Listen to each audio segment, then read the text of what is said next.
Welcome to Finding Holiness, where we delve into timeless Torah wisdom, revealing the sacred in everyday moments. Join us on a journey to elevate your spirituality and discover holiness in every aspect of life. I'm your host, Rabbi David Kadosh, and together, let's embark on a path of spiritual exploration. I hope you enjoy this next episode. Erev Tov, good evening, everybody. Welcome to our final installment of the Megilat Esther series here on the Finding Holiness podcast. Happy you can join us tonight as we conclude this very, very special Sefer Megilat Esther just in time for the holiday of Purim. First of all, we have to mention our sponsors. This shiur is graciously sponsored in memory of Mrs. Alegria Ben Maman, Zichrona Livracha, Alegria Batrika, by her loving grandchildren and family. May the words of Torah, may the Chidushim that we give off tonight be Leilu Nishmata Ti Nafsha Tzerura Bitzror HaChaim. It's been an eventful journey as we began 5 weeks ago, this being part 6 of our series. 5 weeks ago, we looked at so many different insights. We looked at so many beautiful Hidushim and explanations of this Megillah according to the peshat, to the literal sense of the word. And tonight, Bezrat Hashem, we are going to continue and conclude the Megillah with the ninth and largest chapter, Perek Tet, and the little chapter of Perek Yud. So although the title does say chapters 9 and number 10, it's really mostly chapter 9, the ninth Perek, as there's only 2 Pesukim in Perek Yud in the 10th chapter. As in previous weeks, I do strongly recommend that you have a Chumash with you, a text of the Megillah, so you can follow along with me. The Megillah is often found at the end of Sefer Shemot. If you have an entire Chumash, if you are holding a Tanakh, it could be found towards the end in the Ketubim section of the Tanakh. But if you happen not to have one of those options, you can always just sit here and listen. I will recite every pasuk. I will translate every pasuk for your listening pleasure. So once again, Beruchim Haba, welcome everyone who is listening to us live tonight or in the future on our podcast, findingholiness.com or findingholiness.buzzsprout.com, Spotify, Apple Podcasts, wherever you hear your podcast. Again, happy to have you join us. Without further ado, we are going to begin Perek Tet, the 9th chapter in Megilat Esther. At this point, the Jews have successfully, the Jews are about to defend themselves on the 13th of Adar, which was the day slated for the entire provinces of Ahasuerus to lay siege and wage war against the Jewish people, based that they were going to open that first edict, that first letter that was sent out by Haman so long ago. So that's where we are now. Perek Tet, Pasuk Aleph. The Pasuk says, Ubishnem Asar Chodesh, Hu Chodesh Adar. Then in the 12th month, which is the month of Adar, Bishlosha Asar Yom Bo, on the 13th day, Asher Higia Devar HaMelech Vedato Lehe'asot, when the king's command and edict were about to be enforced, Bayom asher siberu oyevei haYehudim lishlot bahem, venafochu asher yishletu haYehudim hema besonehem. On that day that the enemies of the Jews were expected to prevail over them, it was turned about. Venafochu, this is where the song comes from. Asher yishletu haYehudim hema besonehem. The Jews prevailed over their adversaries. There is a difference between an oyev and a soneh. An oyev is an enemy that outright hates you and seeks to inflict harm constantly. The soneh, the hater, is he who rejoices at the failure and the falling of those who he hates into the hands of his enemy. The chidush here is that everything was v'nahapochu. The Jews were able to overcome their oyevim. They were able to overcome their enemies, in which the odds of success were extremely low. But at the same time, even the sonim, Even those who hated them, they couldn't believe it. They were going to Las Vegas and placing odds on who was going to win this battle. And the Jews were heavily underdogs. Heavy underdogs. They didn't stand a chance. They were so in shock with what was. It was a total v'nahapochu in their total understanding. Their expectations were totally flipped. Pasuk bet. Nikalu ha-Yehudim be'arehem. The Jews organized themselves in their cities. Bechol medinot hamelech Ahashverosh. In all the provinces of the king Ahashverosh. Lishloach yad b'mevakshe ra'atam. To send forth their hand against those who sought to hurt them. Ve'ish lo amad lifnehem. And no man could stand before them. Ki nafal pahdam al kol ha'amim. For fear of them had fallen upon all the peoples. Upon all the peoples. The Nikalu Yehudim, the Jewish people, were the ones who all of a sudden came out together to strike. Even the ones that were hiding, who were fearful of the war. In any battle, you have those that don't want to partake. In any battle, you have those that are hiding in shelters. You are hiding in attics, in roofs, in basements, because they don't want to be near the fighting. And there were Jews that did not want to defend themselves. The Chachamim explain over here that all of a sudden these scared individuals who normally didn't want to fight, they came out and they came out to fight. Why? Because all of a sudden they felt confident. I think we have a chance to win. I think they felt good at this moment. You can call it jumping on the bandwagon. You can call it just joining in the right time. But all of a sudden, Nikalu ha-Yehudim be'arehem. All of a sudden, everyone comes. Why? Ki nafal pachdam al kol ha'amim. Because there was a pachad. There was an actual fear instilled amongst all the nations about the Jews. Nobody wanted to mess with the Jews anymore. Pasuk Gimel. V'kol sarei medinot. And all the officials of the provinces. V'achashtarpenim v'apahot. The governors. V'osei ha'melacha shel ha'melech. And those that conduct the king's affairs. Menaseim et ha'Yehudim. They exalted the Jews. Ki nafal pachad Mordechai alehem. For the fear of Mordechai had fallen upon them. There was a specific pachad for Mordechai. It wasn't just now that they feared the Jews, but there was a fear because of what Mordechai had accomplished, because of his newly appointed position, the power of his position. I want to think maybe that power is what kept him going to now, or the power that he possessed came as a result of what kept him going, which is the Torah and mitzvot, the Torah, the Tehillim, the tza'akot, the fasting, the tzedakah that he had to give during these moments.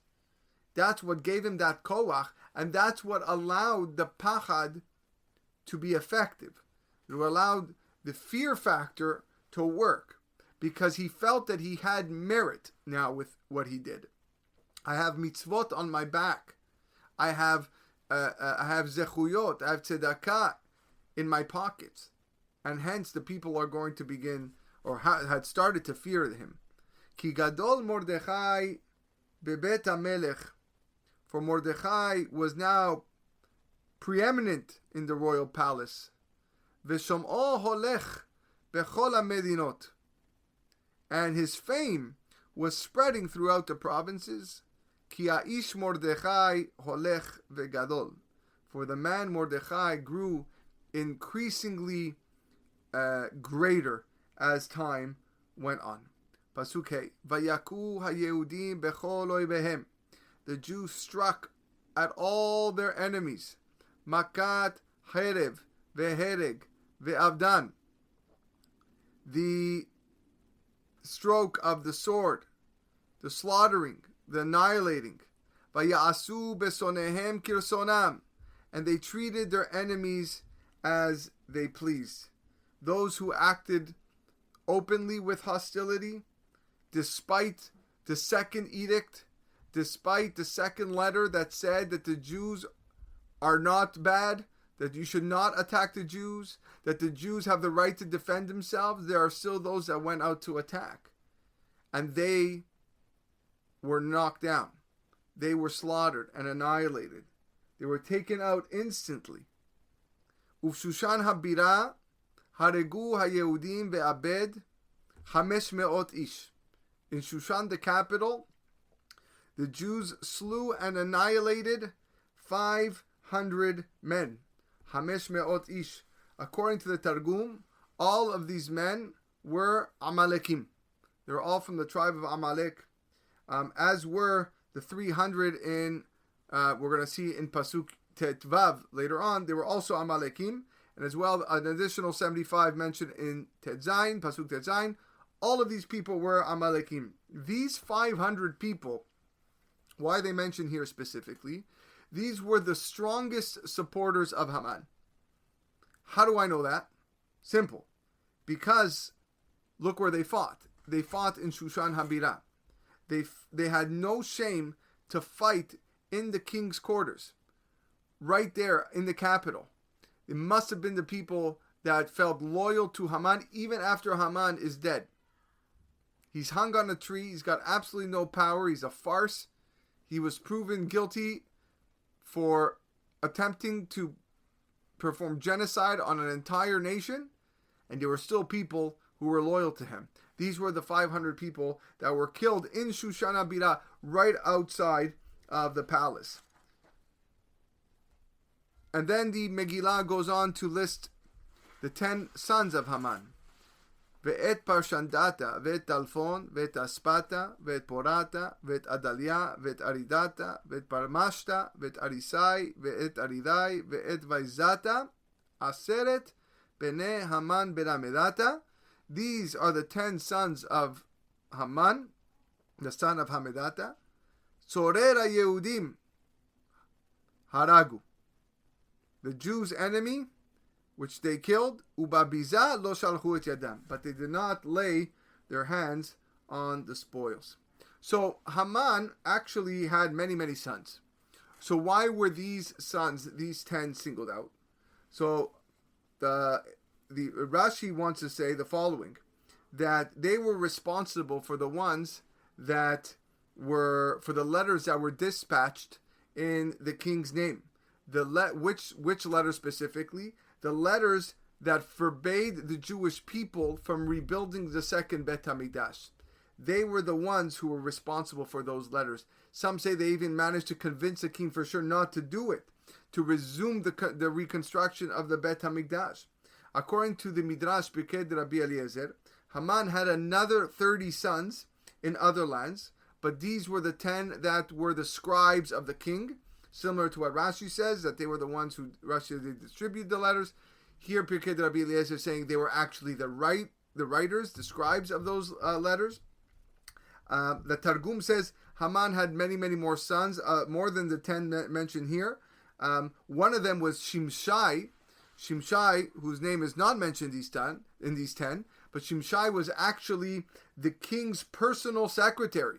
You called the 1-800 Ahashverosh number, and you got to Shimshai. That's who one of Haman's sons were. He was killed by the sword, probably among these 500. He was not of these 10 that were hung. And there were another 180 among the 500 enemies killed in the capital that some say there were part of Haman's sons. And there are those that believe, according to the Megillah, that there were an additional 70 sons of Haman who were together with his widow, Zeresh, which we're going to talk about later, who became wanderers.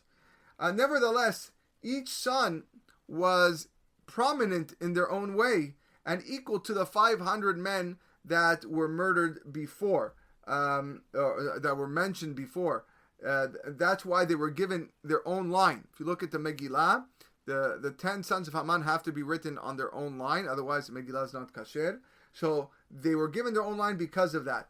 In fact, the Midrash tells us that the last son, Vaizata, the Vav is enlarged, is elongated, and the reason why that is the case is because all 10 sons were hung on the same pole.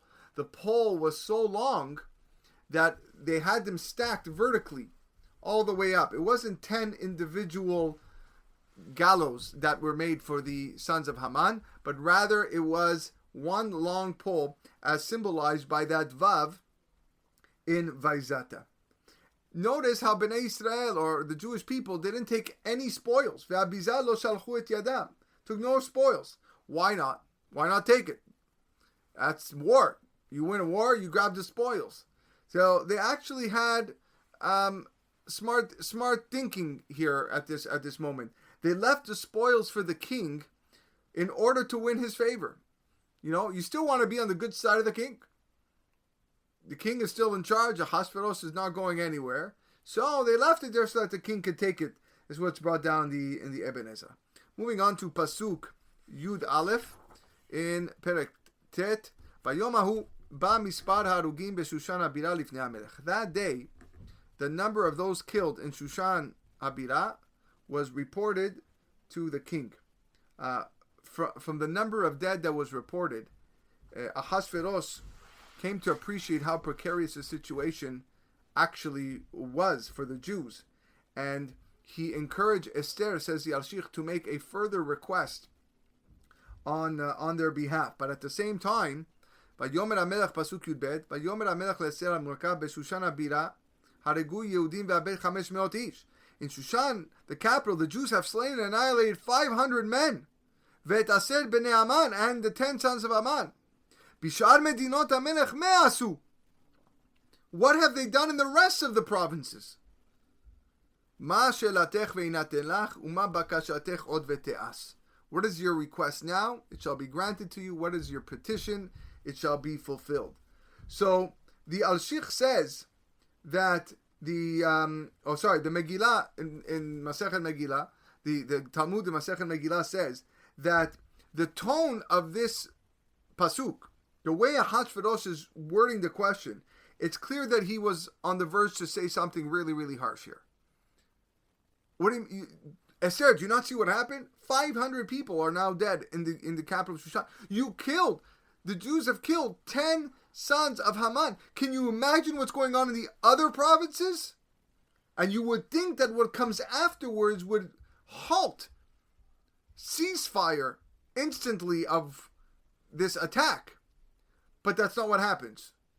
He then says, Ma shelatech ve'inaten lach, ma bakashatech od ve'te'as. What is your request? It shall be granted. What is your petition?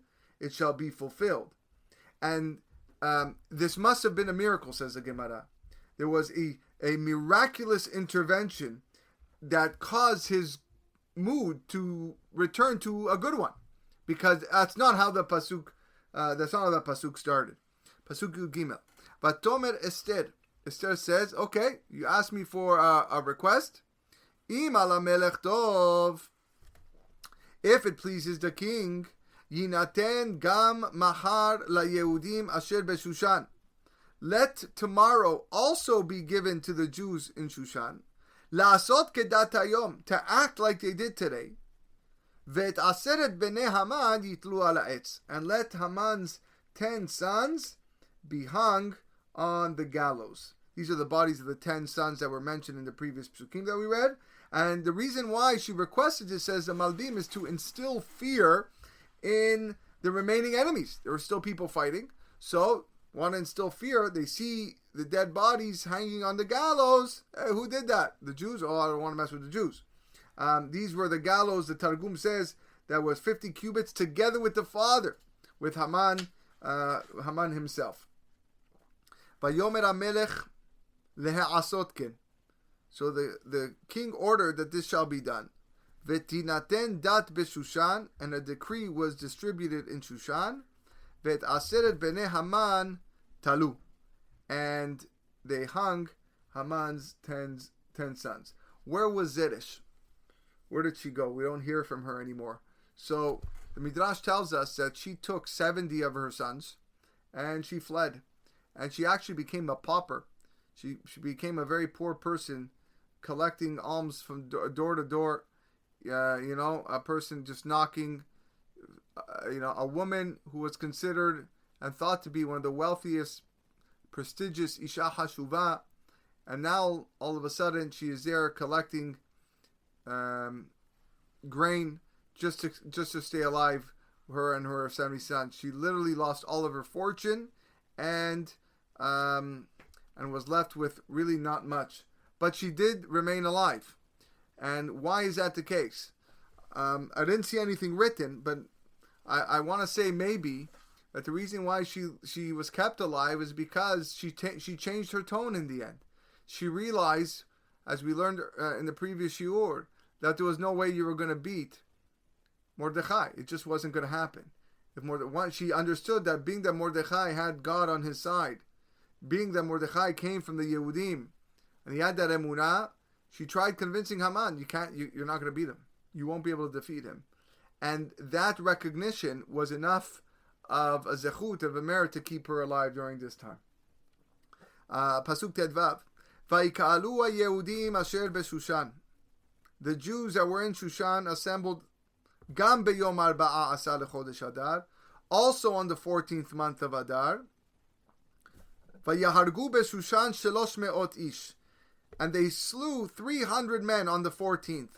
Ubabizal lo shalchu et yadam, but they did not lay their hands on the spoils. 300. This was fewer than day number 1. Day number 1 was 500. Simple explanation is because the enemy got scared.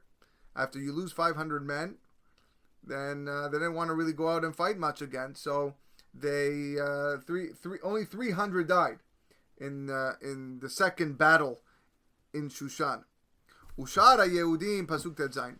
Ushara Yehudim asher b'mdinot Amalek, the rest of the Jews that were in the king's provinces, nikalu ve'amod al nafsham, they assembled and defended themselves.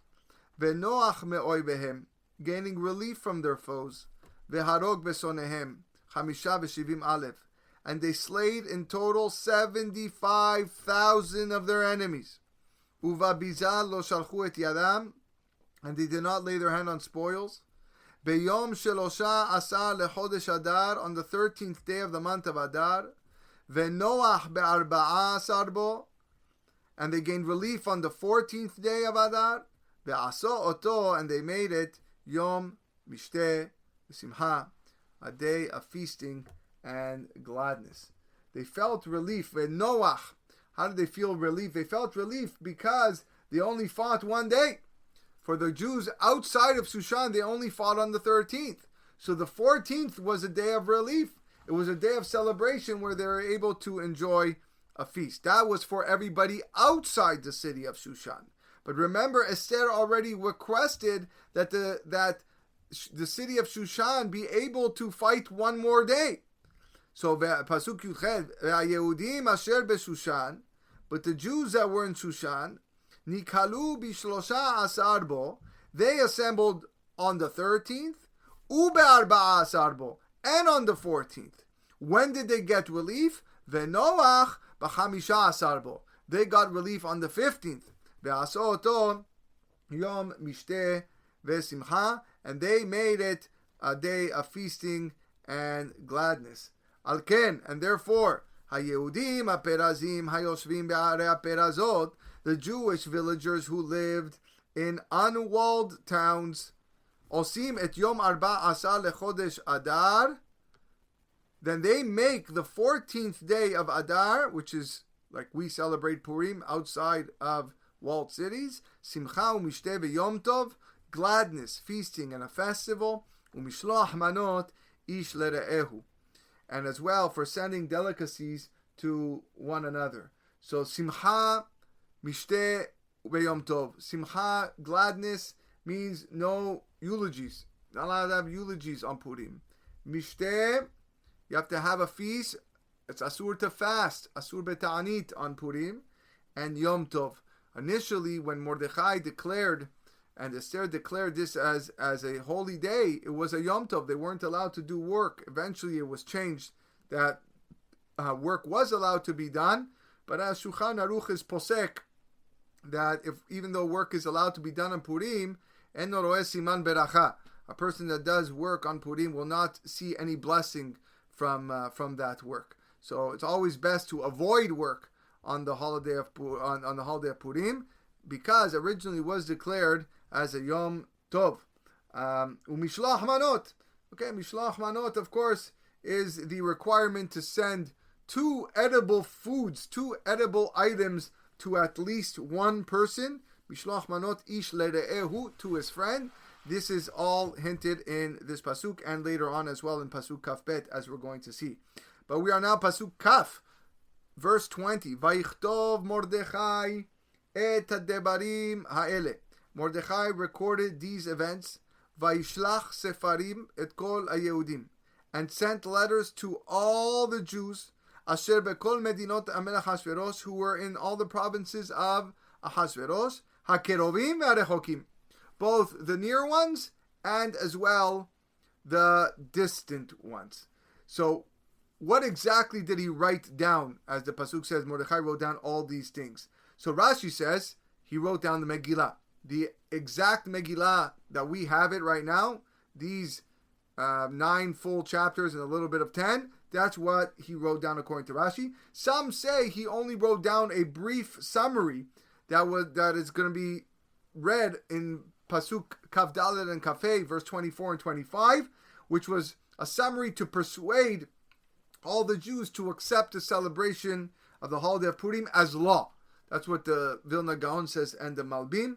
Some say that it's anything from the upcoming pasuk Kaf Aleph all the way to the end of the Megillah. So different explanations of what exactly Mordechai wrote down in this pasuk. Moving on to pasuk Kaf Aleph, lekayem alehem, charging them or commanding them, liot osim, to observe, et yom arba'a asar lechodesh Adar, annually the 14th day of the month of Adar, ve'et yom chamisha asar bo bekol shana v'shana, on the its 15th day every single year. So the walled city, the unwalled cities we mentioned, they already began to celebrate Purim on the 14th. We mentioned that in pasuk Yud Zayin. Now in this pasuk, Mordechai's objective was to convince the Jews living in the walled cities that they had reason to celebrate, but not on the 14th, on the 15th. Because the nobles in the walled city, Haman's representatives, they knew of both letters. We spoke about this earlier in the Megillah. The residents of the walled cities knew of both letters, and therefore the edict that called for the Jews to defend themselves was valid only on the 13th, but Haman's edict had no time limit, which means that tragedy, disaster, annihilation, Chas v'Shalom, was still very much a possibility.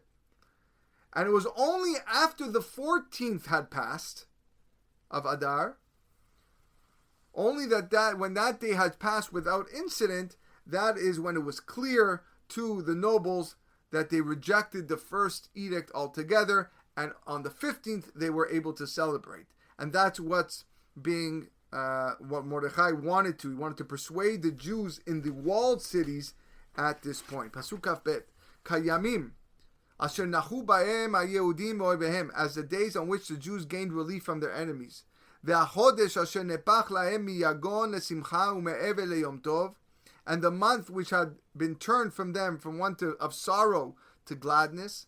La'asot otam yemei mishteh besimcha, and from morning to festival, to observe them as feasting, as gladness. Umishloach manot ish lere'eu, sending delicacies to one another. Umatanot la'evyonim, and as well gifts to the poor. So we already spoke about mishloach manot, sending 2 foods to one person. Matanot la'evyonim is 2 gifts to 2 people. In other words, 1 gift to each of 2 people. That is the mitzvah of matanot la'evyonim. The idea, the rationale of giving, of Mordechai wanting for us to give, or the Jews to give matanot la'evyonim, was he wanted the poor people to experience the joy in the celebration. They didn't want to be left out. If all of Klal Yisrael is celebrating their victory, then he wanted all of Klal Yisrael to celebrate their victory, including those who were desolate and didn't have the means to do so. So matanot la'evyonim is clear one of the greater mitzvot that we have on this holiday. Pasuk Kav Gimel, V'kibel haYehudim et asher hechelu la'asot. The Jews undertook to continue what they had just begun to do. V'et asher katav Mordechai alehem, just as Mordechai had prescribed to them. So what is the Jews undertook to continue the practice that they had begun, that Mordechai prescribed to them. So according to the Malbim, this is where the unwalled cities agreed to continue celebrating on the 14th like they had already begun to do, while the walled cities agreed to celebrate on the 15th as Mordechai prescribed for them. That's the interpretation of this pasuk by the Malbim. Some say that it's the feast, the mitzvah of the Mishteh. They already started celebrating. Now it becomes almost like a law. And the Vilna Gaon wants to say that what Mordechai prescribed refers to the Mishloach Manot and the Matanot Le'Evyonim. This was something new. Okay, one thing's I have my own feast with my family, and I celebrate. But now to go and actually send gifts to my friends and to send gifts to the poor is something different. And that is what Mordechai had prescribed for them. Pasuk Kav Daled. Ki Haman ben Hamedata Agagi, for Haman the son of Hamedata the Agagite, Tzorer kol haYehudim, enemy of all the Jews, Hashav al haYehudim le'abedam, had plotted to annihilate the Jews. Vehipil pur hu agoral, and had cast a lot, that is the lot, leumam ulabedam, to terrify and to annihilate them. Haman was Tzorer kol haYehudim. Haman's grudge was not just against Mordechai, as we mentioned earlier, but it was to all Jews. In many ways, he was worse than Paro. Paro, of course, was only Gazar ala Zecharim. He only decreed against the males. But Haman was to men, children, women, everybody was included in that decree. And that is why the famous Gemara in Masechet Pesachim and other places, that Nashim Hayavot, in all the mitzvot, women are obligated to perform the mitzvot of Pesach. They're obligated to perform the mitzvot of Purim, the mitzvot of Hanukkah, even though that they are time-bound mitzvot, which normally a mitzvah tashesh as mangrama, any positive mitzvah that is time-bound, women are exempt from doing. In these situations, they are obligated. Says Rabbi Yoshua ben Levi, why? She'afem hayu be'oto hanes, because they were part of the miracle. What does part of the miracle mean? It's machloket between Rashbam and Tosafot. What does it mean they were part of the miracle? The Rashbam says that the women were instrumental in bringing about the salvation. So in the case of Purim, that means Esther. Esther was a lady, of course, and she was very much instrumental in bringing about the salvation. And that's why women are obligated to performing the mitzvah of hearing the Megillah, Matanot Le'Evyonim, Mishloach Manot, and the Mishteh, of course. And same thing with Hanukkah. Yehudit was very instrumental. And in Yetziat Mitzrayim, there was Shifran Puah, or Miriam and Yocheved, who were very much contributed to the saving of Jewish children and baby boys. That's the opinion of the Rashbam. Tosafot wants to say, like we explained right now, Tosafot says it wasn't the fact that women were instrumental in the salvation, but rather women were included in the decree. And therefore, Haman wanted to kill all the Jews. It wasn't just the men. He wanted to kill all the Jews. Even the ladies were suffering with enslavement in Purim. The ladies were abused and violated in the time of Hanukkah by the Greeks. So the ladies suffered as well. And because of that, they are obligated in the performance of the miracle according to Tosafot. Pasuk Kaf Hey. Ubevoa livnei Amalek. But when she appeared before the king, Amari Masefer, he commanded by means of letters, Yashuv mahashavto ara'ah asher chashav al haYehudim al rosho. He commanded by means of letters that Haman's scheme, which he devised against the Jews, should recoil on his own head. V'talu oto v'banav al ha'etz, and they hanged him and his sons on the gallows.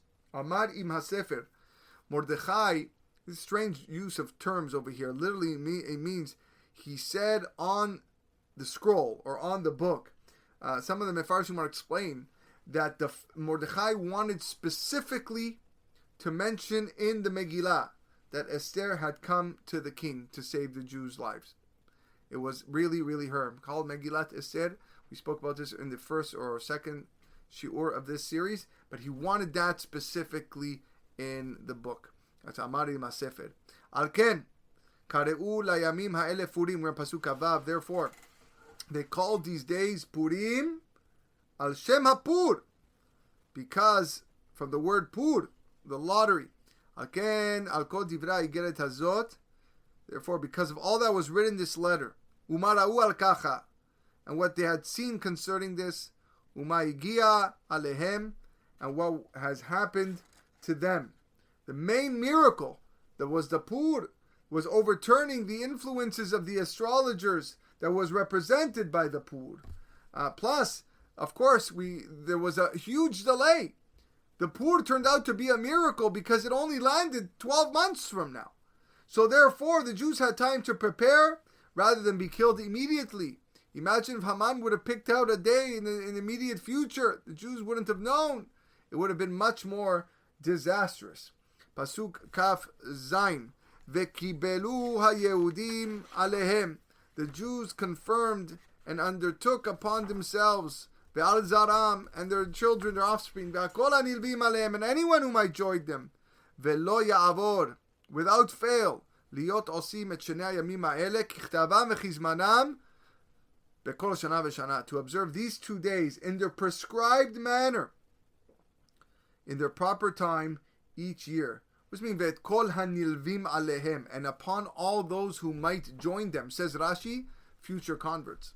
Future converts were obligated to accept these holidays and be part of the simha.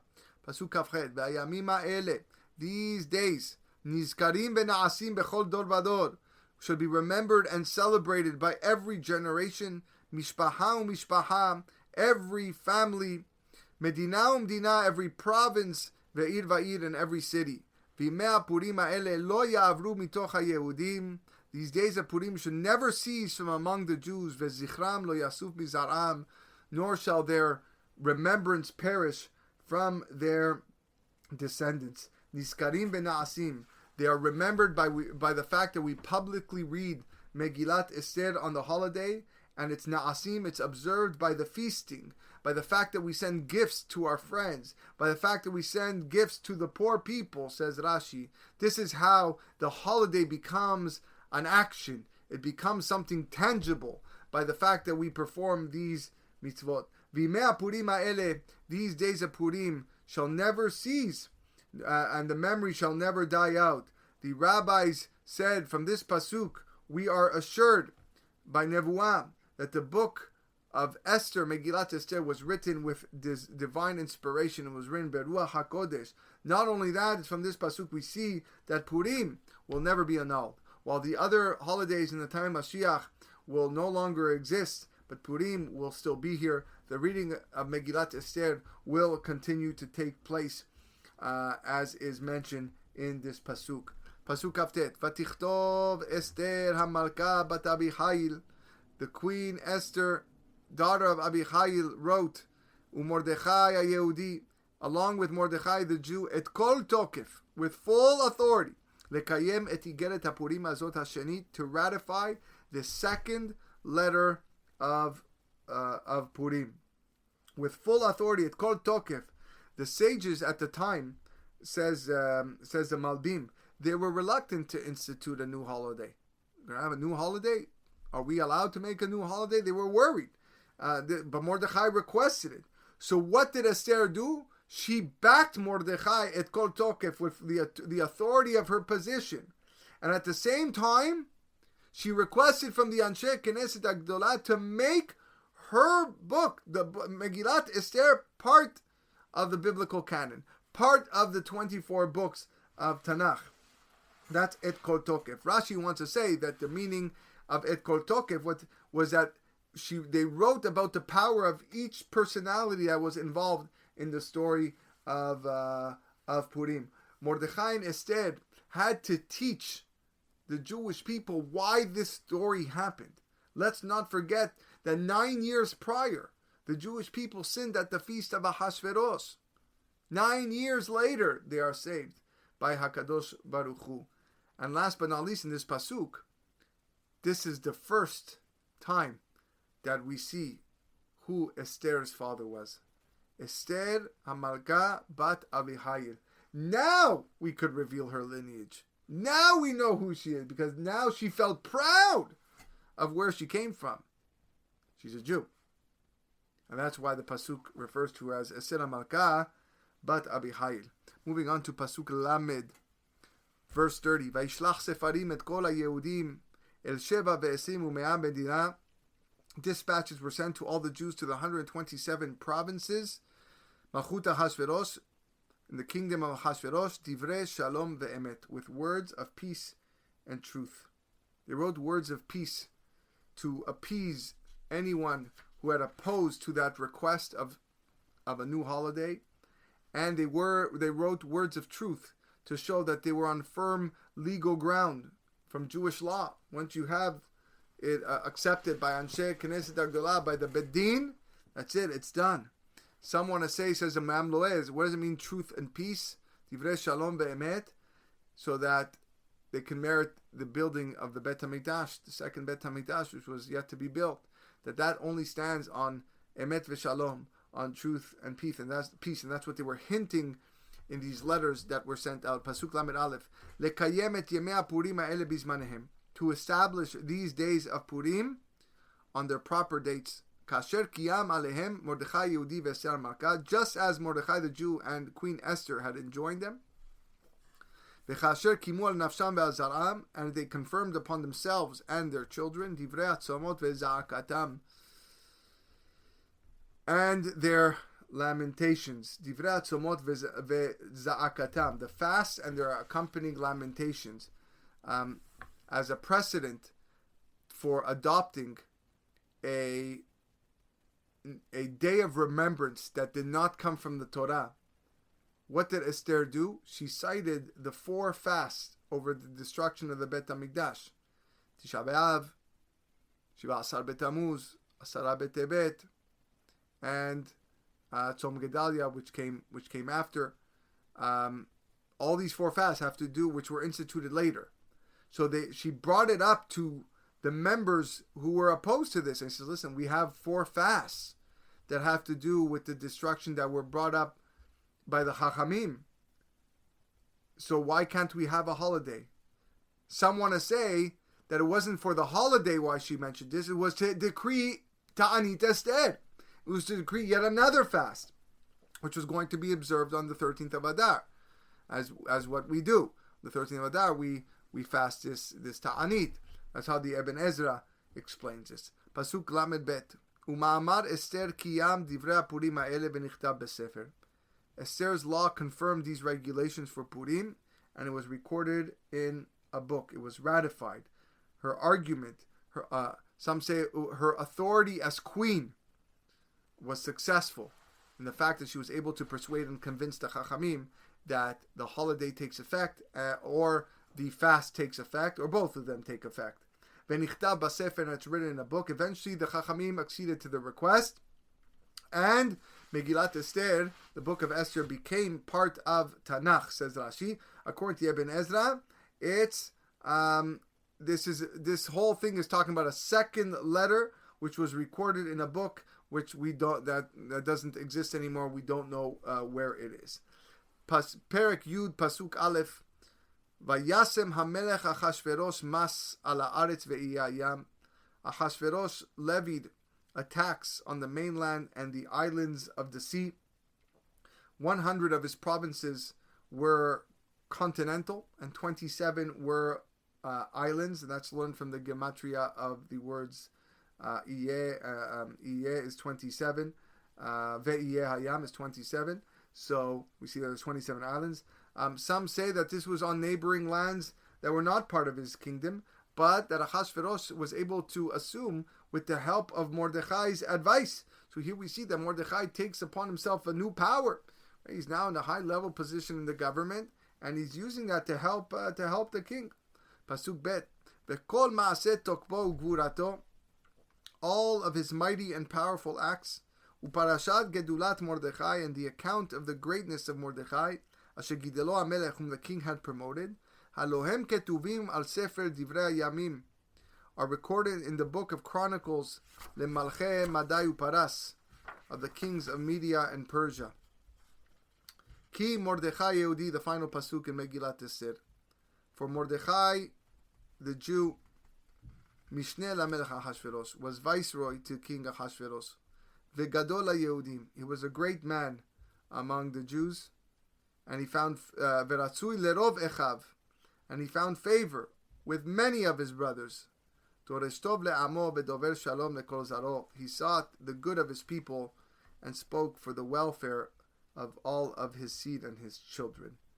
Veratzui Lerov Echav, Mordechai retained the favor of majority of his people despite the power that he had. And the Malbim says because he only looked for the good in the situation.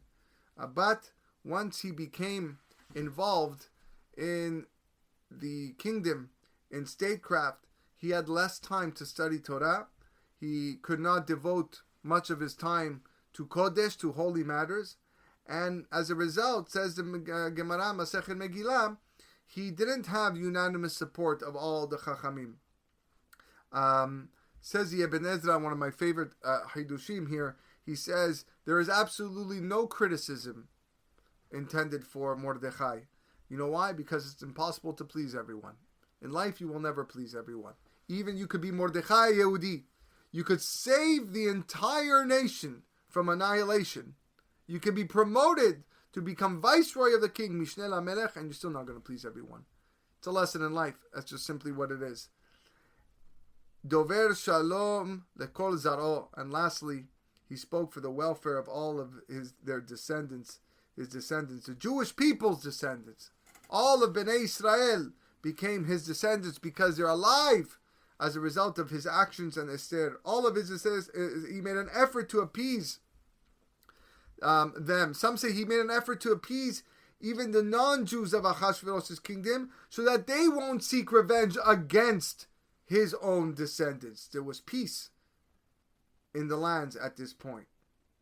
Some say he took all the money of Haman's estate and he put it towards the building of the Bet HaMikdash, and that's what brought shalom for future generations. The Ibn Ezra on this pasuk has a very interesting thought, and we'll conclude with this. He says, Zaro hem banav uvne banav. He's talking about his children and his grandchildren. Ulolam habanim yifhadu me'avihim. Normally children fear their parents. They fear their fathers. Ve'hu haya dover shalom batechila. But to his children, to his descendants, he would speak with peace. He would speak with calmness. Afilu lebanav shem ka'avadav. Even if his children or descendants were like his servants, because Mordechai was someone who, again, like we said, viceroy of the king, but he has every right to speak with them harshly. If a father speaks harshly to his son, lo kol sheken Mordechai. Ve'af ki le'amo. Ve'hineh hiskira katuv godel ma'alato v'atmatnuto. Therefore, the pasuk here is telling us an amazing trait of Mordechai on how humble he was. Kasher hiskir ken al Moshe Rabbeinu ve'aish Moshe anav me'od mikol ha'adam. Like it says about Moshe. Mordechai had the ability to treat, now at this position of greatness, like, okay, I'm here, you're down here, I'm in charge. No. Even at that point, he was a person who was dover shalom. He was a person who spoke peace, who promoted peace. And he knew that that was going to be the recipe of success as the Jews slowly but surely come out of the exile of Parasu Madai and make their way to Yerushalayim to eventually build the second Bet HaMikdash. We started with this story on the Jewish people stuck 70 years, a small exile, but yet one that was extremely scary. It was one where they were left with their hands up in the air, unknowing what was going to happen. But because of the bravery and the courage of two individuals, Mordechai and Esther, the Jewish people continue to live on. The Jewish people are still here. And although we do wait for the third Bet HaMikdash, maybe the end of this Megillah hints to us what we need in order to get that rebuilt. We need shalom, we need emet, we need to be truthful, we need to be straight, we need to be honest and genuine, we need to be peaceful, we need to love one another. This is the trait that Mordechai displayed to all of his brethren during these final moments of the Megillah. And although we don't quite know what happened, we know Esther eventually, she remained married to Ahasuerus.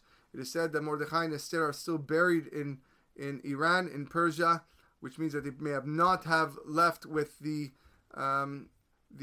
exodus out of Persia back to Yerushalayim with Ezra and the other greats, but nevertheless they set the stage for future success. Dover Shalom Lekol Zaro is the recipe we need for our future Bet HaMikdash, for the third Bet HaMikdash. And Bezrat Hashem, with the zechut, the merit, the chidushim, all the Torah that we study, all the wonderful midot that we portray, we take upon ourselves, the traits and midot that are learned from these two wonderful individuals, Mordechai ve'Esther, Mordechai Yehudi ve'Esther HaMalka, we will be zochet to that rebuilding. We'll be zochet to celebrate the holiday of Purim, because it will be the only holiday that will continue to exist when Mashiach comes. Megilat Esther will be the only sefer that we will continue to read, although we will still have the Torah, but we will still continue to read that sefer on this holiday, even though we will be zochet to see Mordechai and Esther b'techiyat hametim, and Bezrat Hashem, we will be zochet to see that rebuilding of the third Bet HaMikdash. I want to take this opportunity to thank each and every one of you for joining us over the last 6 weeks as we went through this Megillah. It's been a wonderful ride. It's been a wonderful journey. All these lectures are going to be posted on our website, findingholiness.com. Please feel free to share with you. Obviously, these videos are streamed live on YouTube and Facebook. Share the links with your friends. Let them hear some words of wisdom and inspiration and novelty before the Purim holiday. And the more we spread Torah, the more we spread holiness, the better the world will be, because holiness matters. Wishing everybody a wonderful night. Purim Sameach. Be well. Take care.